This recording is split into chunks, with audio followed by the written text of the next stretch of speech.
So what we do in a relaxed state, I would guide you back to the first initial sensitizing point, which is the very first times that something happened that snagged you, that got you. I remember someone that had fear of flying that came to me, and we regressed him to cause. You know, he was in his 40s, 30s. It got to the point where he wouldn't even go on a plane. It just started with, went to turbulence, he hit his head. He was okay, a little sweaty, it was fine. The next time he went flying, same thing happened, but it got worse each succeeding time. So it got to the point where he wouldn't even get on a plane. He would take trains or drive. Mm-hmm. So we regressed him to the very first time that feeling, that energy started.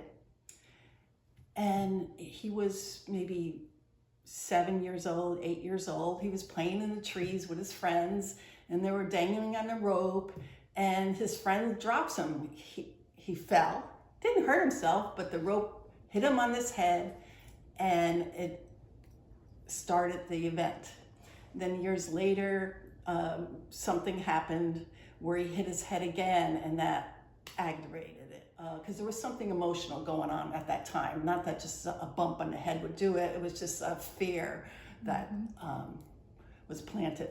I think the first time he hit his head when he went to turbulence, and that started the ball. So when we went back, we just changed the scenery. You can't change what happened, but you change your reaction to that. We empowered him, or he empowered himself. And then he went flying. He calls me, yeah, I just flew to so-and-so, I'm fine. When people have these childhood memories, is it usually something that they completely forgotten about? Are they surprised to have that memory? Or is it something they remember, but they didn't realize it was important? Both. Both.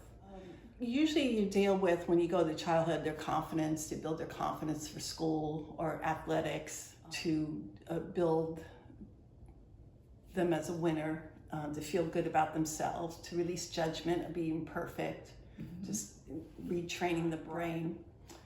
Right now I'm researching or working with how could we work with the young people, like put a firewall into their brain where they're not addicted to technology, the games and stuff, where they could still play, but when their mom says, get off the phone, or you gotta go do this, and they could put it down. And there's a new wave of mental illness being reported by therapists, kids on iPads too long, sort of like an ADD, or I don't know that research on it yet, it hasn't been completed, or like a new way of autism that's done by being on the iPad, because there's some families that let the kids be on it all day because they're working. They can't monitor them. I know it's probably more of an issue with kids, though I see it in adults too, this addiction to technology. Why do we develop these addictions? Why do you keep getting pulled back to the iPad? Why can't you spend X amount of hours on the iPad and it's great, but now you put that down and you run over here and have just as much fun doing something else? Science, I believe, I think even Joe Dispenza did some studying on it. I'm not sure. It's something that happens in the frontal lobe. It's an addiction quality. They get a hit, and after a while it goes numb, so they have to play more to get the second hit, and it keeps building. You know, they get just attached to that hit. Wow, that's really helpful, because I hear a lot of parents concerned about that issue with their children. As I evolved in the hypnosis, I'm practicing frequency meditations.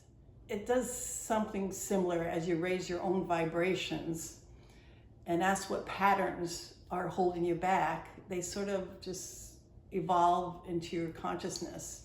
But the hypnosis is someone guiding you to, sometimes you have to have someone hold your hand.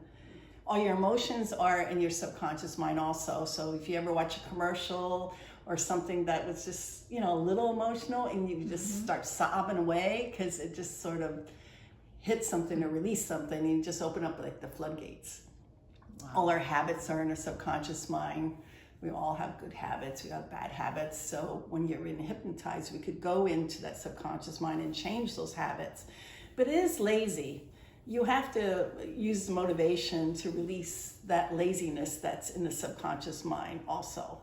And it likes to preserve itself. It's protective also. So we may find out people that keep on weight, you know, they're protecting themselves on some level. Maybe something happened to them in early childhood. So you were saying those first 5-7 years of your life, that's when you get all these imprints. Is that when you get the biggest stamp on your subconscious mind? Yes, or it could be a past life. Many times when people, you know, especially when Brian Weiss first came out the book, they wanted to find out what they were in another lifetime. And I wouldn't necessarily work with them. I said, the only way I'll work with you, let's find something in this lifetime that's holding you back, that's reoccurring, that's getting in your way of your happiness or your success or your relationships.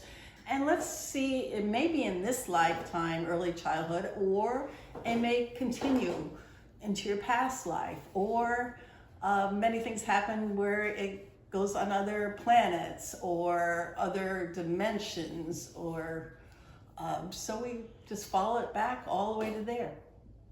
Interesting.